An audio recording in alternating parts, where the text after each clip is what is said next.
suivez les entretiens de Archibat, qui, je rappelle, est le salon de l'architecture et du bâtiment en Côte d'Ivoire. Il constitue incontestablement une plateforme de premier choix pour le secteur de la construction, de l'industrie, de l'aménagement, de la décoration et de l'habitat en Afrique et au-delà. L'ensemble des acteurs majeurs du secteur y exposent de 8 heures à 19 heures et il se tient au Sofitel Ivoire d'Abidjan du 8 au 11 décembre 2021. On ne saurait parler de bâtiments sans parler d'électricité. Et donc, pour échanger sur la question, nous recevons M. Bamba Désiré. Il est le directeur de LEED qui intervient dans le secteur, dans la fourniture d'équipements d'électricité en Côte d'Ivoire. Bonjour M. Bamba. Bonjour Madame Abalé. Bienvenue sur ce plateau. Merci. Je sais que je n'ai pas tout dit, donc je vais vous laisser la latitude de nous présenter LEED. Merci bien Madame Abalé de m'offrir cette opportunité.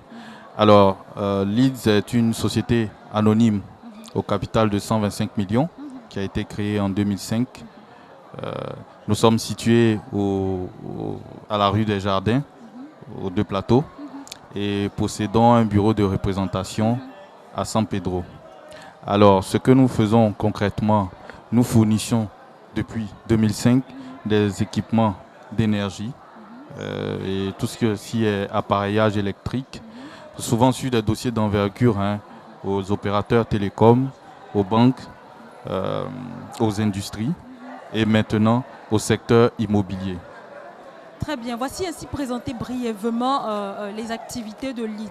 Alors, Monsieur Bamba, vous êtes présent à cette 8e édition de l'Archibat. Dans quel contexte? Alors, comme j'ai dit à l'entame de mon propos, nous fournissons tout ce qui est appareillage électrique.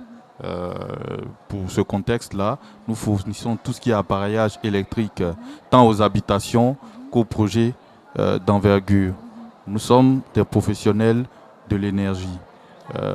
Dans ce contexte, nous estimons être un acteur incontournable donc, du secteur immobilier. Partant de là, nous sommes un acteur incontournable de la fabrique de la ville, en référence au thème qui nous réunit ici. Effectivement. Alors, ce que je voulais demander, est-ce que c'est votre première participation ou vous aviez déjà participé? Archibat, c'est notre deuxième participation. C'est notre deuxième participation et on n'en est pas à la dernière. Soyez rassurés. Voilà. D'accord. Et ce que je voulais savoir, comment est-ce que LEED, comment les activités de LEED participent, quelle est la contribution de LEED dans l'économie ivoirienne? Alors, merci. C'est une question ouverte. Ce que je peux dire ici, c'est que toute activité économique ne peut se dérouler sans énergie. Okay? Les grandes révolutions industrielles, pour faire un peu d'histoire, se sont déroulées avec la présence de l'énergie, de la fourniture d'énergie. Aujourd'hui, plus que jamais, nos entreprises, nos administrations, nos habitations et nos villes ont besoin d'énergie pour fonctionner. Pas seulement de l'énergie simplement, mais de l'énergie de bonne qualité. Alors, ce que nous faisons à LEED, c'est de fournir des équipements qui permettent d'avoir de l'énergie de bonne qualité. Et ces équipements-là, les groupes électrogènes particulièrement, suppléent la défaillance du secteur. C'est-à-dire, dès qu'il y a interruption d'électricité, le groupe électrogène prend le relais.